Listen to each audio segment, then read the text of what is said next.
Esta es la serie en la cual nos encontramos y se los compartí la semana pasada, que al entrar en un tiempo de oración a finales del año pasado, entrando al principio de este año, le estaba pidiendo al Señor, Señor, ¿cuál es el lema para nuestra iglesia para el 2025? Y lo que el Señor derramó en nuestros corazones es fe extraordinaria. Y verdaderamente yo estoy creyendo y declarando en mi corazón y estoy convencido de que este año es un año de fe extraordinaria. La semana pasada le pusimos unos movimientos a este título de fe extraordinaria. Entonces yo quiero que al contar de 3, vamos a decirlo 3 veces juntos, pero no lo vamos a decir así como que fe, vamos a decirlo con fuerza y como que estamos convencidos de lo que decimos 3 veces con los movimientos. Si no te sabes los movimientos porque no estuviste, observa a tu alrededor y ya en la segunda ronda te metes con nosotros. Ojo, el que no lo haga, yo lo voy a traer como un candidato acá arriba para que lo haga junto conmigo y aprendamos juntos. ¿Ok? Al contar a 3, 1, 2, 3. Fe extraordinaria, fe extraordinaria, fe extraordinaria. Por ahí hay unos cuantos, yo los vi y tengo la tentación, no los estoy mirando por ahí, que no lo hicieron y estoy tentado de traerles acá arriba. No lo voy a hacer hoy por misericordia, pero la próxima vez tenemos cámaras. Yo estoy convencido que este año Dios nos llevará a nuestra tierra prometida como iglesia, pero va a requerir fe extraordinaria. También estoy convencido de que muchos de ustedes han recibido una palabra de Dios, una promesa de parte del Señor.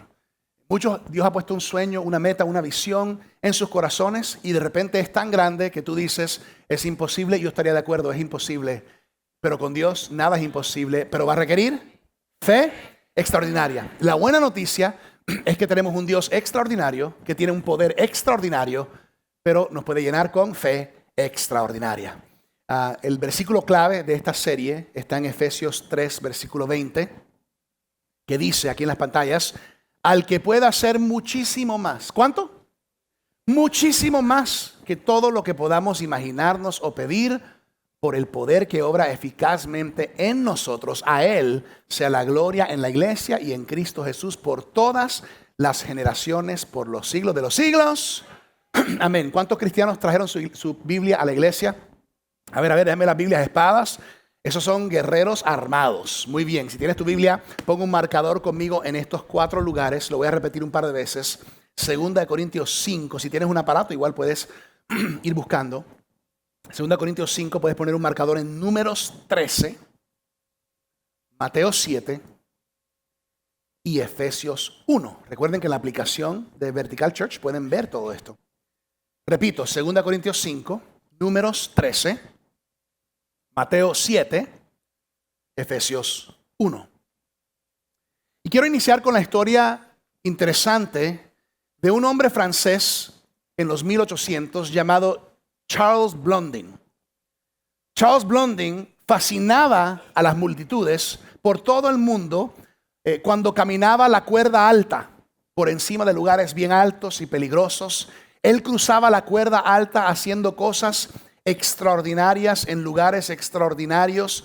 A veces lo hacía cruzando con los ojos cerrados, a veces lo hacía con una barra o un palo largo que le ayudaba a balancear. Y como pueden ver en algunas fotos que vamos a mostrar, lo hacía de maneras diferentes. Pero en el año 1859, Charles Blondin decidió traer su acto de cuerda alta a los Estados Unidos. Y es interesante porque colocó en ese entonces, de un lado de las cataratas de Niágara, del lado de Canadá, trajo una cuerda a un lado de las cataratas de Niágara en el lado de los Estados Unidos. Y una vez más, por varias semanas, estaba haciendo diferentes actuaciones en esa cuerda alta. Sin embargo, hizo un anuncio específico para el 30 de junio de 1859, donde Charles Blondin dijo que iba a cruzar la cuerda alta llevando una carretilla, y en esa carretilla tenía unos sacos de papas representando peso. Y se imaginan, ese día llegaron más de 25,000 personas a ver en persona lo que estaba sucediendo. Y en ese día, Charles Blondin cruzó la cuerda alta llevando una carretilla, y cuando llegó al otro lado, las masas y las multitudes celebraron: Blondin, Blondin, Blondin no puede.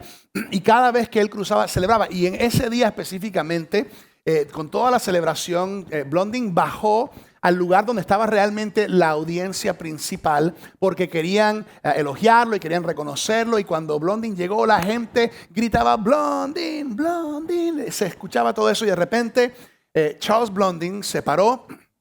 Cuando bajaron todo el ruido, todas las masas bajaron el sonido, Blondin se paró y él preguntó así, gritó bien fuerte: ¿cuántos de ustedes creen que yo puedo cruzar la cuerda alta con una persona dentro de la carretilla? Y todos gritaron: ¡yes! ¡Sí se puede! ¡Nosotros creemos! ¡Blondin! ¡Blondin! Y todo, hasta que él señaló a todos que bajaran. Y cuando bajó, él dijo: muy bien, ahora necesito un voluntario para que se siente en la carretilla.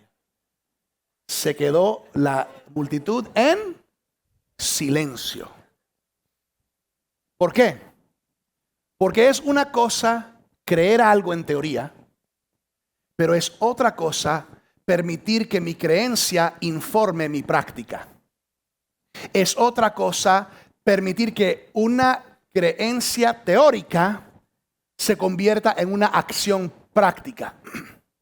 Déjame decirlo de esta manera.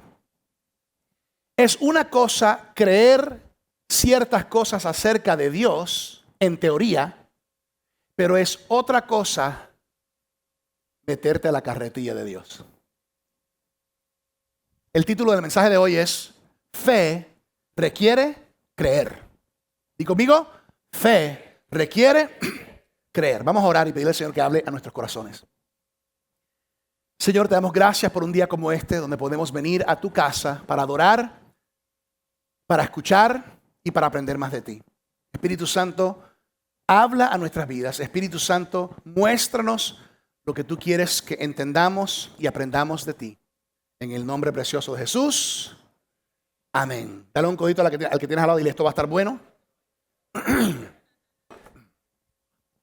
2 Corintios 5:7, el apóstol Pablo nos da una gema, nos da algo precioso en este versículo que habla a lo que estamos hablando hoy.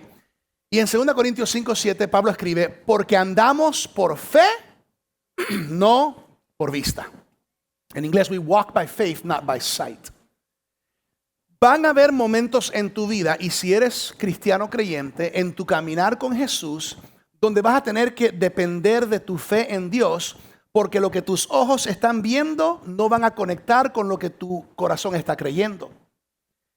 La semana pasada yo les dije que si tú tienes que ver todo antes de hacer algo, no puedes caminar en fe. Y hay una versión en inglés de la Biblia que se llama Amplified Version, que es una traducción que amplifica más y le agrega un poquito más para entender el pasaje bíblico. Y traduciendo el Amplified Version, esto es lo que dice el mismo versículo, dice: porque andamos por fe, no por vista, o sea, viviendo nuestras vidas de una manera que alinea con nuestra creencia confiada en las promesas de Dios. Como cristianos, somos llamados a caminar en fe. O sea, y eso, bueno, ¿y cómo es eso? ¿Hay que caminar así? No. Es vivir en fe. Somos llamados a vivir en fe. Tu fe tiene que ser vivida y demostrada y evidente, no solamente el domingo en la iglesia, cuando cantamos alabanza, sino en casa, en la escuela, jóvenes, en el trabajo y en la comunidad. Tu fe debe ser evidente no solamente el domingo en la iglesia, sino del lunes a sábado. Yo quiero hoy ayudarte a creer en Dios y a crecer, incrementar tu fe, no solo en teoría, pero en práctica. La semana pasada, si no estuviste, les recomiendo que vayan y vean el YouTube o escuchen el podcast, porque la semana pasada fue la primera enseñanza de esta serie y contestamos 3 preguntas importantes acerca de la fe, usando el capítulo en la Biblia que se llama el capítulo de la fe, que es Hebreos 11. Hicimos la pregunta: ¿qué es fe? Y concluimos que la fe es 2 cosas: es confianza y la fe es convicción. Es confianza de lo que esperamos según la palabra de Dios y es convicción de lo que aún no vemos con nuestros ojos. Hicimos la pregunta, ¿por qué es importante la fe? Y hay muchas razones, pero las dos que mencionamos es, la fe es importante porque la fe agrada a Dios. Es más, Hebreos 11:6, sin fe es imposible agradar a Dios. Segundo, concluimos que la fe nos ayuda a comprender cómo Dios obra. Y la última pregunta que hicimos la semana pasada es, ¿cómo obtengo fe? Pues tú obtienes fe cuando pones fe en acción. O sea, es algo que entre más lo activas, más crece en ti. Y segundo, la Biblia lo dice, que la fe viene por el oír y el oír la palabra de Dios. La línea que más se me quedó de la semana pasada es esta línea. La fe oye lo inaudible, ve lo invisible y por eso hace lo imposible. Algunas personas tienen una dificultad con este concepto de la fe porque algunos cristianos y algunas iglesias o algunas líneas de cristianismo han mal usado, malinterpretado y mal representado la fe. Estoy hablando de esas iglesias o esos cristianos que dicen, Dios, tú clávalo y es tuyo, y si lo pides y tú crees en fe que tienes un Ferrari, la semana entrante tendrás en tu casa un Ferrari. Eso no es la fe de la Biblia, ese no es el evangelio puro. A veces hay cosas allá afuera y algunos se dejan llevar por esos malos ejemplos. Que Dios es un trillonario y Él quiere que tú seas un billonario. Ese no es, disculpen si eso es lo que tú has visto, pero solo porque algunos malinterpretan o mal representan la fe no significa que hay una fe verdadera y pura y sólida. Entonces, en la Biblia hay 458 versículos que hablan de la fe. O sea, más de un año completo, si lees un versículo acerca de la fe cada día, vas a demorar más de año y pico. Es importante ser llenados de fe. Pregúnteme por qué. Porque la fe determina dos cosas importantes en la vida de una persona. Determina si crees en Dios y determina qué crees acerca de Dios si crees en Él. Como cristianos, yo quiero advertirles y como pastor, tener cuidado de no ser creyentes incrédulos. Yo no quiero que ustedes sean creyentes incrédulos. En otras palabras, no permitas que tu vida llegue a un punto donde tú dices con tu boca, yo creo en Dios, pero las decisiones que tomas y tu vida no compaginan con la fe que profesas. Eso es ser un creyente incrédulo. Dios siempre tuvo como intención que mi fe y mi confianza y mi creencia se activara por medio de cómo vivo mi vida y cómo tomo decisiones en mi vida. No debería de haber un desconecte entre lo que creo y lo que hago. Debería de haber alineación. Mi fe debería de informar mis decisiones. Mi fe debería de determinar cómo vivo mi vida como creyente en Jesucristo. Así que no importando lo que tú hagas, tus roles, tus responsabilidades, tú y yo tenemos que hacerlo todo en fe. Si eres esposa, sé una esposa en fe. Si eres padre, sé un padre en fe. Tienes una posición, un título, una profesión, desarrolla tu profesión, pero hazlo en fe. En fe. Esta es la instrucción de la palabra de Dios. Quiero ir a una historia juntos en el Antiguo Testamento. En el libro de Números, capítulo 13, les quiero dar un poquito de contexto. Pueden ir al Números 13. Quiero dar un poquito de contexto. Si ustedes recuerdan, hay un periodo de tiempo donde el pueblo escogido de Dios, el pueblo de Israel, están esclavos en Egipto. ¿Recuerdan esa historia? Ellos están esclavos en Egipto por muchos cientos de años. Y Dios dice, voy a levantar a un libertador de entre mi pueblo para que libere y guíe a mi pueblo fuera de esclavitud. ¿Quién fue ese líder? Moisés. Y Dios levanta a Moisés como líder y le da instrucciones a Moisés. Y recuerdan todos los milagros que Dios hizo. Moisés va donde Faraón, que era el rey o el presidente de Egipto, y le dice, Faraón, deja ir mi pueblo. Faraón dice, no. Y ahí empiezan 10 plagas. No, no, no. Y las 10 plagas que son milagrosas. Eventualmente la 10ª plaga, la muerte del primogénito. El Faraón dice, váyanse. Y ahí sale el pueblo de Israel. 2 millones de personas. Y se encuentran con el Mar Rojo por delante. Y ahora el ejército de egipcios que ahora se arrepintieron y vienen contra ellos. ¿Y qué hace Dios? Usa a Moisés y parte el Mar Rojo en 2 y caminan 2 millones de personas por tierra seca cruzando el Mar Rojo. Milagrosamente. Dios le da una palabra a Moisés y a su pueblo y les dice, les tengo una tierra prometida. Y esa tierra prometida es donde yo les quiero llevar para que ustedes lleguen, habiten y vivan en esa tierra. Ahora, lo que vamos a leer, antesito de esto, Dios los llevó y están en la frontera, en el borde de la tierra prometida. Están ahí. Moisés elige 12 espías para ir a la tierra prometida y examinar, estudiar, inspeccionar cómo es la tierra, si esto realmente es, para que regresen después de ese tiempo con un reporte. ¿Cuántos espías mandó Moisés?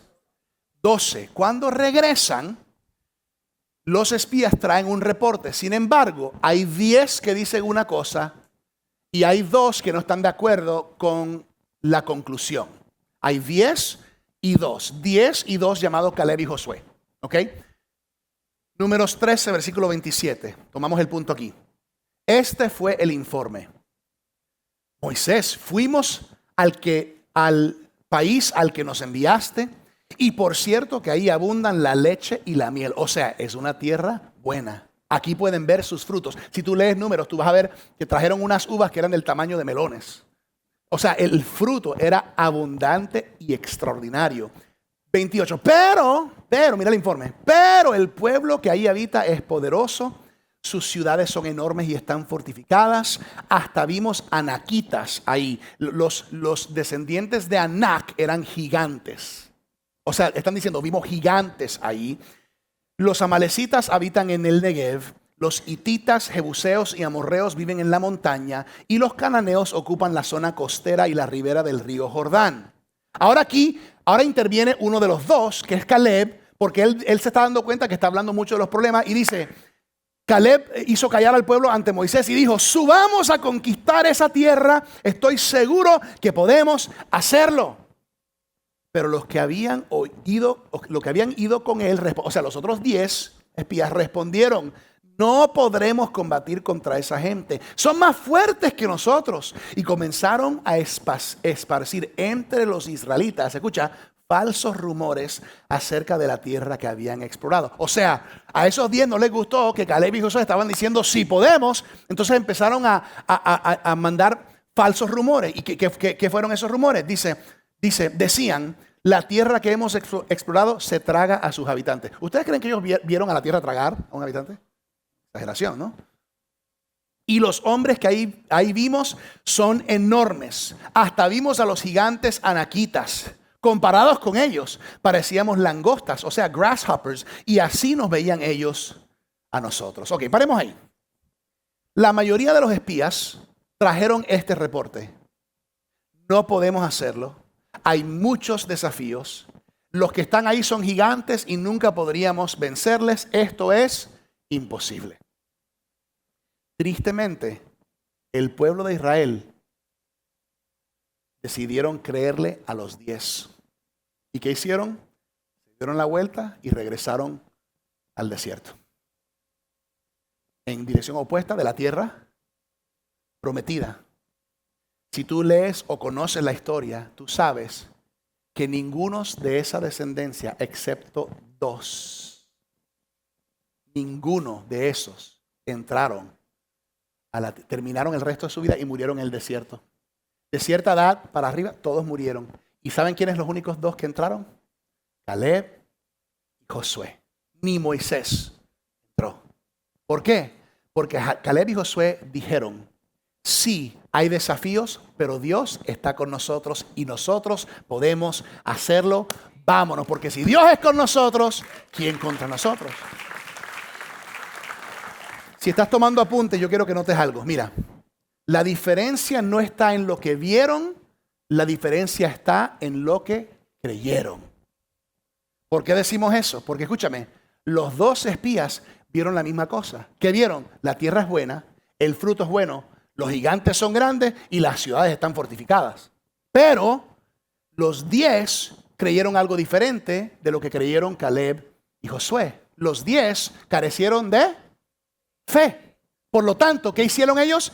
Inflaron y magnificaron el tamaño del problema y no creyeron de que Dios era lo suficientemente poderoso como para guiarles. Dios quiere que nosotros seamos personas que andamos por fe y no por vista. Porque quizás vemos los desafíos, pero aún creemos que Dios es más grande. ¿Cómo pudieron Caleb y Josué andar por fe cuando todos los demás estaban andando por vista? Es porque ellos estuvieron dispuestos a creer. Nuestro Dios es más grande que nuestras circunstancias y nuestro Dios es un Dios que guarda sus promesas. Eso es lo que yo estoy anhelando para mi vida y lo que yo oro para cada una de sus vidas. Quiero compartir con ustedes 5 creencias fundamentales de la verdadera fe. ¿Cuántas son?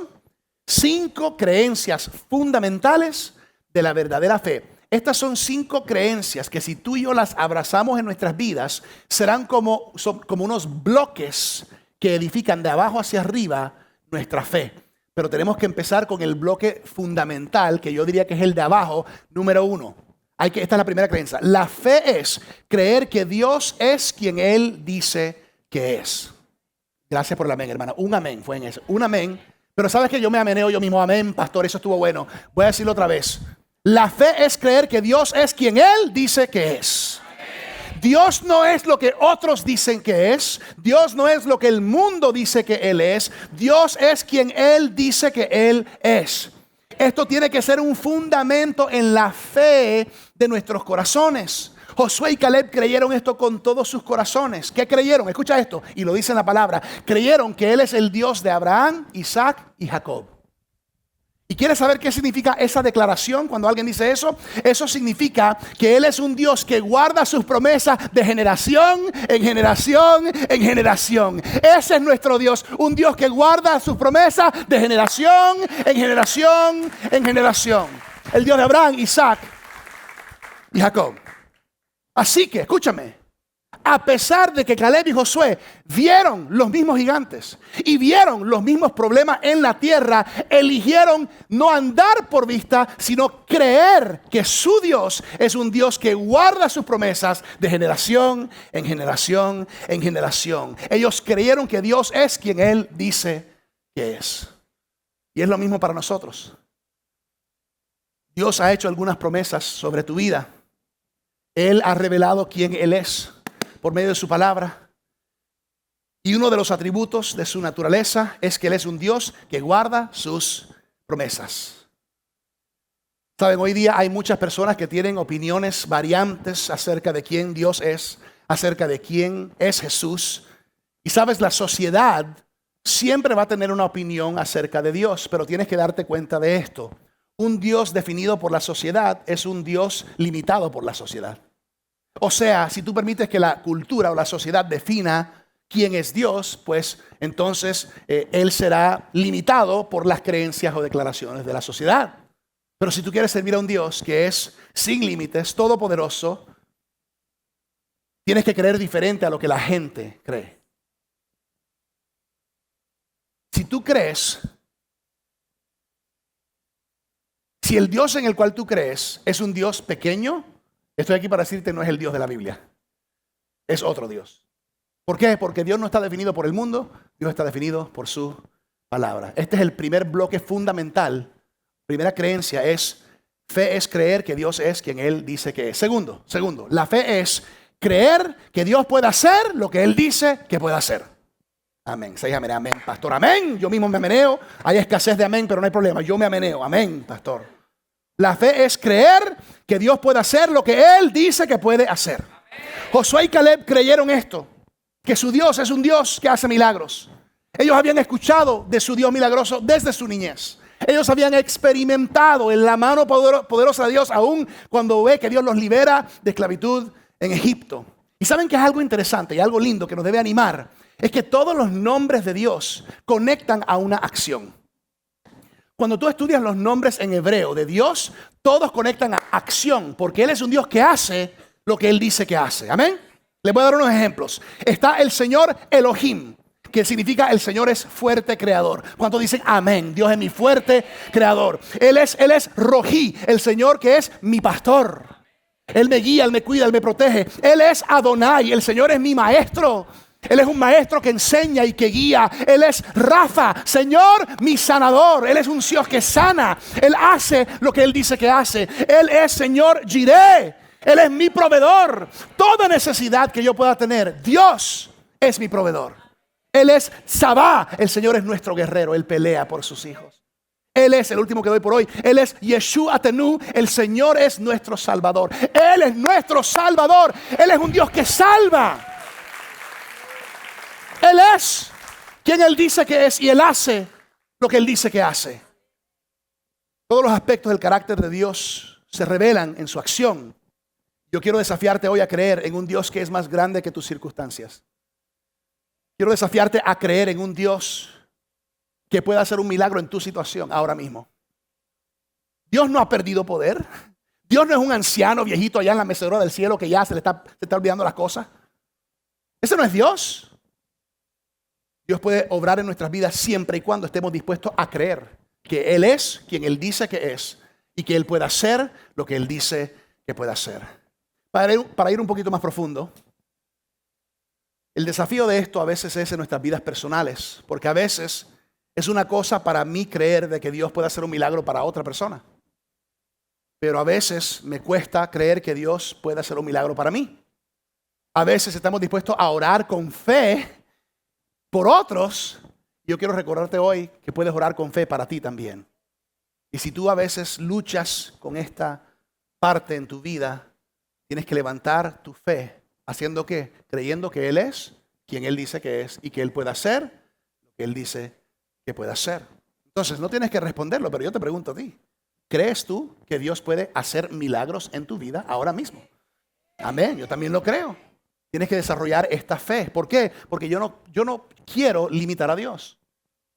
Yo no quiero limitar a Dios por mis experiencias. Yo no quiero limitar a Dios por mis circunstancias o por mis desafíos o por mis limitaciones. Yo quiero creer en Dios y tener fe de que Él puede superar todas mis dudas, todos mis desafíos y Él es más grande que todos mis problemas. Leí esto que me pareció interesante en mis estudios. Muchas veces decidimos que lo que no es explicable no es posible, cuando muchas veces lo que no es explicable es simplemente sobrenatural. No tenemos que explicarlo todo acerca de Dios para creer en Él. Porque si es así, pues has limitado a Dios a ser pequeño. Y el Dios de la Biblia es un Dios que rompe esquemas, es un Dios que rompe límites, es un Dios que rompe cajas. La parte difícil es cuando mi creencia en quién Él es y mis circunstancias no compaginan. Ahí es donde nuestra fe es probada, porque tenemos una fe en el Señor, pero ¿cuántos saben que en la vida vienen pruebas? ¿Y por qué es que a veces hay cristianos que viene una prueba o un problema y enseguida, ay, ¿dónde está Dios? Ay, Dios se olvidó de mí. Ay, Dios no me ama. Ay, ¿será que Dios existe? Porque aparentemente Dios no hizo lo que tú querías cuando tú querías a la manera que tú querías. Pues de pronto tú eres Dios. Entonces, es importante entender de que la fe va a ser probada. La Biblia usa el ejemplo del oro. El oro es probado cuando lo pasan por el fuego. ¿Y qué hace el fuego al oro? Saca las impurezas para que el oro quede puro. Y de la misma manera, cuando tú y yo atravesamos ciertas pruebas en nuestras vidas, es como que Dios está diciendo, estoy pasándote por una prueba para que las impurezas sean removidas y seas puro. 5 creencias fundamentales de la verdadera fe. Número 1, creer que Dios es quien Él dice que es. Número 2, creer que Dios puede hacer lo que Él dice que puede hacer. Número 3, la fe es creer que la palabra de Dios está viva y activa en mí. Creerlo. Recuerda, tenemos que empezar con el fundamento y cada una va sobreedificando. Hay que creer que la palabra de Dios está viva y activa en mí. Hay muchos beneficios de la palabra de Dios. Podríamos enumerarlos aquí por horas y horas y horas. Menciono unos cuantos. Beneficios de la palabra de Dios. Edifica tu fe. Romanos 10:17. Ilumina tu camino. Salmo 119:105. La palabra de Dios te protege del pecado. Salmo 119:11. La palabra de Dios es un arma espiritual. Efesios 6:17. La palabra de Dios es el principio del éxito. Josué 1:8. Me encanta todo esto de la palabra de Dios. ¿Por qué? Porque me muestra que la palabra de Dios es activa. Di conmigo, activa. O sea, se mueve. ¿Por qué? Porque es poderosa. Y es tan increíble para mí, es tan loco, que vivimos en una sociedad donde la gente critica la palabra de Dios. Vivimos en una sociedad que dice, ay, tú eres cristiano. ¿Tú crees en ese libro anticuado, viejo, irrelevante, escrito por gente loca, quién sabe cuándo? Eso es una mentira del enemigo. Todos los que dicen eso, y perdóname si tú lo has dicho, pero todos los que dicen eso no la han leído. Todos los que dicen eso no han conocido al Dios Todopoderoso y nunca lo han probado porque nunca lo dirían si lo hicieran. Pero lo que hacen, repiten lo que han escuchado allá afuera. Porque ¿cuál es la estrategia del enemigo? Desenfocar a todos de la verdad. Y que se aferren a la mentira del mundo, como si fuera verdad. Esa es la estrategia del enemigo. Yo voy a decirlo hoy para que quede claro, por lo menos por mi parte, yo no sé ustedes. Yo, Virgilio Sierra Jr., creo en lo que la palabra de Dios dice, creo que es verdad, desde Génesis hasta Apocalipsis, del principio hasta el final, toda la palabra de Dios es mi guía, es mi fuente, es mi alimento, es la verdad de Dios. Dios no es mentiroso, su palabra es verdad. Yo lo creo, yo no sé tú. Hay tiempos donde aún criticaron a Jesús por las palabras de Dios. Criticaron a Jesús por lo que él enseñaba, por lo que él creía. Y es interesante porque en Mateo 7 vemos una escena donde Jesús tiene una audiencia cautiva y algunos están criticando acerca de lo que él dice o cree de la palabra. Y Jesús le dice, bueno, pongan atención mi gente. Todos ustedes, así hablaba Jesús, todos están edificando sus vidas. Y todos están edificando sus vidas, pero en fundamentos o cimientos diferentes. Y Jesús da una ilustración usando una casa. Mateo 7, 24. Jesús dice, por tanto, todo el que me oye, escucha, mira, estas palabras y las pone en práctica. Pausa. ¿Por qué uno pone en práctica algo? Porque uno cree en algo. Jesús dice, todo el que escucha mis palabras y las pone en práctica, ¿por qué? Porque las cree, porque las respeta, porque tiene fe, porque está decidido y comprometido. Es como un hombre prudente que construyó su casa sobre la roca. Dale un codito a alguien, dile, sé prudente, sé sabio, sé sabio. Escucha, cayeron las lluvias, crecieron los ríos, soplaron los vientos y azotaron aquella casa. Con todo, la casa no se derrumbó. ¿Por qué? Estaba cimentada sobre la roca. Pero todo el que oye mis palabras y no las pone en práctica, todo el que diga, eso no lo necesito. ¿Quién cree en eso? Eso es irrelevante. Todo el que no, escuche, no las pone en práctica, es como un hombre insensato. Dale un codito a alguien, no seas insensato. San necio, que construyó su casa sobre la arena. Cayeron las lluvias, crecieron los ríos, soplaron los vientos y azotaron aquella casa. Esta se derrumbó y grande fue su ruina. Mira esto. Ambas casas lucen igual. Lindas ventanas, paneles solares, lindo jardín. Pero cuando vino la tormenta, algo fue expuesto, el fundamento. Una se derrumbó y una se mantuvo firme, porque una estaba sobre la arena, la idea humanista del mundo, arena inconsistente, inconstante. Una estaba sobre la roca. Ahora, un punto y aparte, si tú miras a tu alrededor ahora mismo en tu vida, si tú miras a tu alrededor, todas las personas a tu alrededor, incluyéndote tú mismo, están edificando sus vidas, pero muchos están edificando sobre la arena de la sociedad y la cultura de hoy que no es firme. Si tú quieres una casa que permanezca en medio de las tormentas, tienes que edificar sobre la roca, que es la palabra del Señor. De hecho, es importante entender que las tormentas vienen a ambas casas. Si tú caíste en un error porque alguien te enseñó mal, pues desapréndelo. Pero yo soy cristiano, ¿por qué me está viniendo una tormenta? No, las tormentas vienen para todo. La diferencia es que si tienes a Cristo, nunca atravesarás una tormenta solo. Y tendrás un firme fundamento cuando la tormenta venga. Hebreos 4:12, pues la palabra de Dios es viva y poderosa y es más cortante que cualquier espada de dos filos, penetra entre alma y espíritu y entre la articulación y la médula del hueso, deja al descubierto nuestros pensamientos y deseos más íntimos. La palabra de Dios es viva y activa. ¿Y saben lo que hace? Te descubre. Por eso algunos leen la Biblia y tienen que estar así como que... Porque te ve. Discierne tus pensamientos y discierne tus motivaciones. Por eso muchos tienen miedo a la palabra. Porque tiene ese tipo de poder. Mira esto, mira esto. Todos los demás libros del mundo tú los lees, pero la Biblia te lee a ti.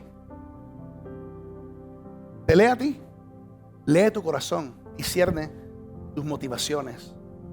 Tiene la capacidad de transformar tu vida. Ese es el poder de la palabra de Dios. Por eso no nos debería de sorprender que la sociedad cuestiona la Biblia, su veracidad, su autoridad. Pero yo afirmo una vez más, la Biblia es la autoridad principal en todos los temas que habla. Y si tú y yo queremos edificar nuestra vida sobre la palabra de Dios, nuestra vida será firme aún en medio de las tormentas. Tenemos que consumirla, tenemos que tenerla. Qué bendición ser parte de una familia espiritual donde la hablamos, la enseñamos, la vivimos. Número 4, la fe es creer que yo soy quien Dios dice que yo soy. Amén.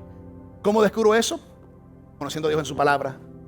Y fíjate algo, las 5 creencias que yo les estoy hablando, todas 5 están bajo ataque en la sociedad y la cultura de hoy en día. Pero esta, yo diría que esta está bajo extra ataque porque tiene que ver con nuestra identidad. Y hoy en día todo viene en contra de nuestra identidad. Yo no sé cuándo fue, familia. Recuérdeme usted, no sé si fue 2020 con COVID, no sé si fue en el 2018, no sé cuándo empezó la confusión de quién es un varón y quién es una hembra. Yo no sé cuándo esa confusión entró. Yo no sé cuándo entró la confusión al mundo de hoy en día. ¿A qué baño puedes entrar? O sea, mira la tubería, mi gente, y eso te lo dice todo. Hay un mundo a nuestro alrededor que está totalmente confundido en quiénes son, en qué son. ¿Puedo aclarar algo? Dios no está confundido. Y los que estamos en el fundamento de la palabra tampoco tenemos confusión. Estamos muy claros que varón es varón, hembra es hembra. Este es el baño para ti, este es el baño para ti. Pero la arena de la sociedad de hoy nos dice, ay no, pero tú no eres, tú eres lo que tú piensas que tú eres. Pues entonces yo soy Batman, porque en un momento yo pensaba que yo era Batman. Es tan insensato, pero esa es la sociedad que construye y edifica sobre la arena sin la palabra de Dios. ¿Cuál es la estrategia del enemigo? Apartarte de la verdad de Dios. Identidad.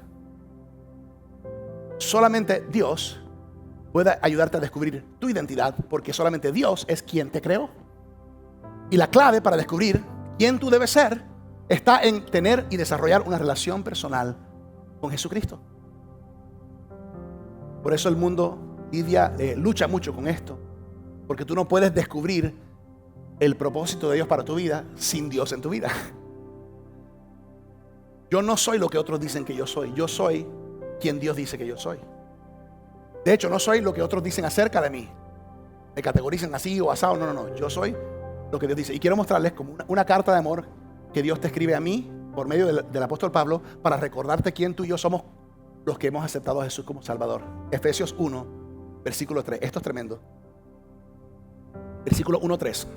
Efesios 1, versículo 3. Y lo voy a ir destacando en el proceso que vamos leyendo.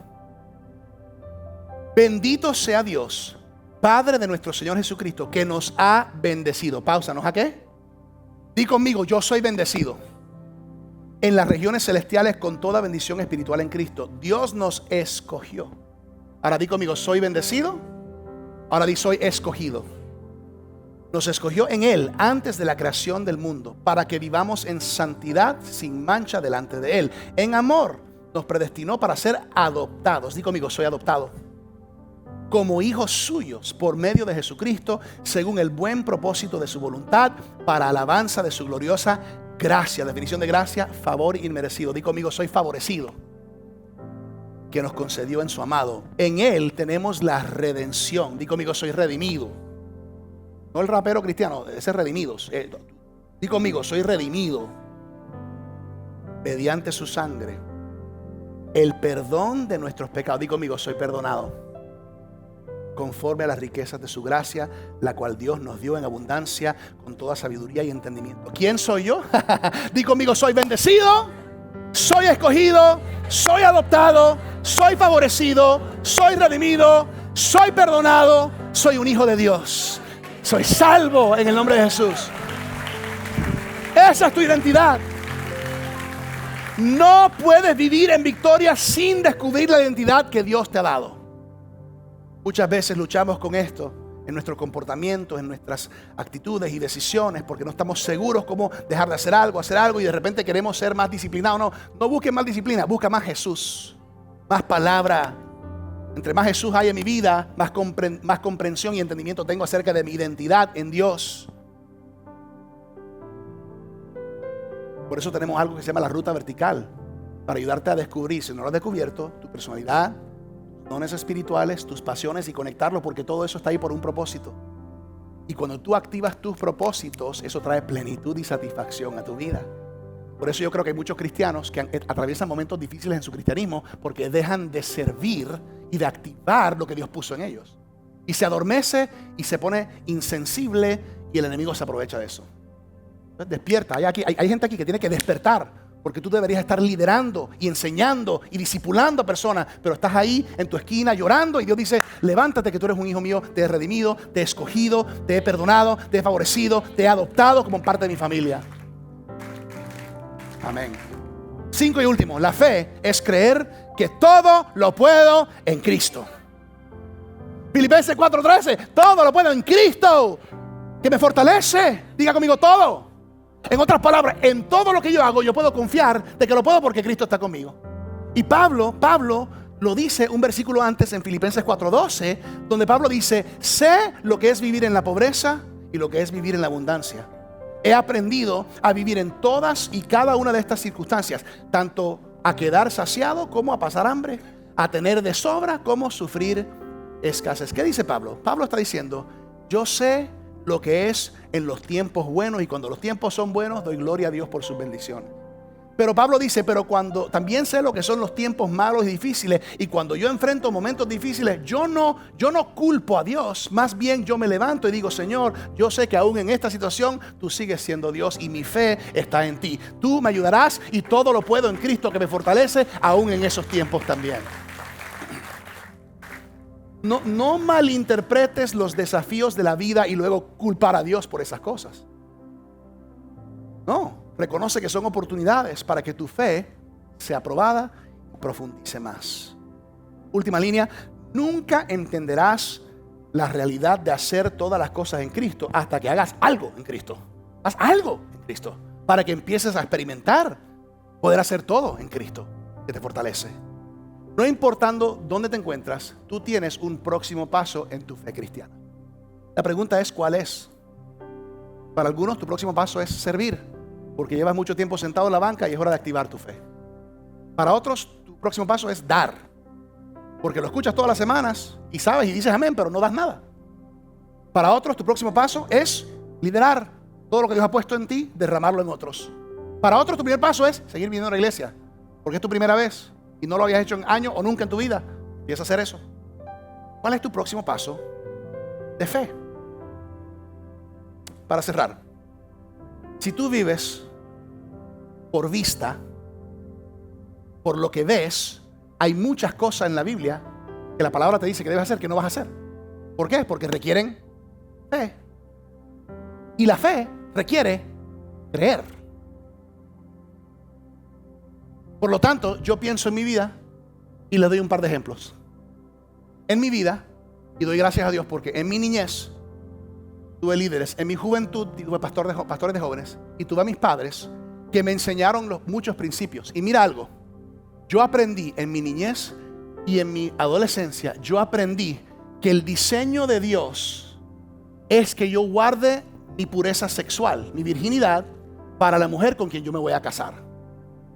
Eso es lo que, un amén, yo entiendo, porque es que el resto del mundo no dice amén a eso. ¿Por qué? Porque eso es lo que la palabra enseña. Eso es roca. El mundo es arena.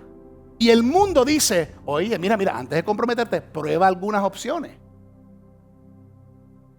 No compres la vaca hasta que pruebes la leche. ¿Reímos? Esa es la arena que padres y madres le dicen a sus hijos. que no tienen temor de Dios. Y a veces a unos que no conocen a Dios, aún a veces dicen, a mí me enseñaron, esto es lo que Dios dice. Ahora, si yo me llevo por mis ojos, yo hago lo que los demás hacen. Porque aparenta ser que eso está bueno. Pero cuando yo digo, no voy a andar por vista, voy a andar por fe en lo que el Señor dice, yo digo, me voy a guardar. Y a los 13 años en un campamento de jóvenes, me comprometí con el Señor y dije, Señor, yo me guardaré, haré todo lo posible y me guardaré en mi pureza sexual hasta casarme. No se lo daré a nadie, sino a mi esposa. Y el 2 de abril 2004, yo le dije a Gislén, eres mía, yo soy tuyo, te entrego a ti lo que he guardado para ti. Ahora sí, prepárate. Y ella me dijo lo mismo a mí. ¿Ustedes quieren saber cuántas veces en mi vida yo he lamentado la decisión de guardarme para ella? ¿Quieren saber cuántas veces? Ni un segundo de mi vida. ¿Por qué? Porque yo no arrastré a mi matrimonio ataduras del alma del pasado. Yo no arrastré a mi matrimonio cosas que no correspondían a mi matrimonio. Yo no dejé dentro de otras personas pedazos de mi corazón y de mi vida en otras personas. Yo se los reservé a ella. Y por eso yo le pido al Señor, Señor, cuando pienso en mis hijos, Señor, ayuda a que mis hijos reciban esta roca. De que esta es la manera para que no tengan que lidiar con toda la basura que entra, y ustedes son testigos cuando eso entra. Eso es mi oración para nuestros hijos y jóvenes. Ahora, si tú has cruzado la línea ahí, recuerda que la Biblia dice que en Cristo somos una nueva criatura. Por lo tanto, ahora que estoy en Cristo, todo lo de atrás queda atrás, olvidado y perdonado por Dios. Pero ahora adelante, puros para el Señor. ¿Me están siguiendo? Pero eso no lo hace el que anda por vista, eso lo hace el que anda por fe. Doy gracias a Dios por eso. Otro ejemplo para mí, requiere fe, diezmar. Diezmar es retornarle a Dios el primer 10% de todos los ingresos que me entran. El pastor siempre habla de esto. ¿Por qué? Déjame decir por qué hablo de esto. Porque esto transformó mi vida. Yo no quiero nada de ti, quiero todo para ti. Pero ¿saben qué? El diezmar requiere fe. ¿Por qué? La Biblia me enseña que este principio honra a Dios. Mis ojos me dicen, si me quedo con este 10%, tengo más. Pero mi fe me dice, si le retorno a Dios el primer 10%, hay una bendición sobrenatural que yo no puedo poner, sino Dios puede poner sobre todo lo que tengo. Por lo tanto, yo no ando por vista, yo ando por fe. Y tengo la convicción de que mi vida es más bendecida y mejor cuando le retorno el primer 10% al Señor. Eso requiere fe. Hay muchos amenes y aplausos, pero escúchame. Más del 90% de cristianos no diezman. Si es que dan. No lo digo por ustedes, pero a ustedes se los digo. Estos son estudios y reportes a nivel mundial y a nivel nacional. Más del 90% no diezman, significan que no dan el 10%. Hay muchos que dan limosnas o algo, pero 10%. ¿Por qué? ¿Por qué 90% cristianos? Mirando aquí, ¿por qué 90% de ustedes? ¿Por qué no retornan el diezmo? ¿Por qué? No tienen fe de creerlo. Segundo, porque han elegido una forma de vivir sin considerar eso. Por lo tanto, no puedes hacer eso porque todo está fuera de orden. Entonces, la respuesta es: reorganiza tu vida para alinearse a la palabra. No alinees la palabra a lo que a ti te conviene. El pastor, coge la suave. Mira, no es condenación. Porque Dios no te ama menos si das menos, no te ama más si das más. Estoy tratando de mostrarte dónde no tiene fe. Y después hay muchas preguntas. ¿Y por qué me hace falta? ¿Y por qué esto? ¿Y por qué lo otro? Requiere fe. Requiere fe perdonar a alguien que te ha herido tan profunda. Cuando alguien te ha robado, te ha dañado, tus ojos dicen, no es digno. Perdón, tus ojos dicen, nunca. Pero la fe te dice, suelta. Tiene sentido. Por eso muchos no lo hacen. Requiere fe. Requiere fe tener una certeza de que Dios ve mi oración por mi hijo pródigo o mi hija pródiga que en algún tiempo venía a la iglesia, pero hoy en día está perdido. Mis ojos dicen es un desastre. Mis ojos dicen está mal, pero la fe dice, Señor, yo creo y yo oro y yo me meto contigo en oración y en ayuno y yo creo en el nombre de Jesús que yo veré a mi hijo regresar a tus caminos. Modelaré, viviré, hablaré vida. Eso requiere fe. Requiere fe, orar, sanidad. Estoy enfermo o cuando alguien que amo está enfermo. La vista dice, busca a los doctores. La vista dice, ¿dónde está el medicamento? La fe dice, Señor, tú eres mi Rafa, sanador. Requiere fe. Requiere fe. Entonces, en conclusión, Dios está esperando aquí y preguntándote a ti hoy y a mí también. ¿Estás listo para meterte en la carretilla? Decir amén es fácil. Decir yo creo es fácil, pero es otra cosa poner la teoría en práctica. 2 oraciones. Cierra tus ojos, inclina tu rostro. Señor, gracias. Porque tu palabra hoy nos habla, nos enseña, nos motiva a buscar de ti y activar en nuestras vidas la fe. Tu palabra enseña.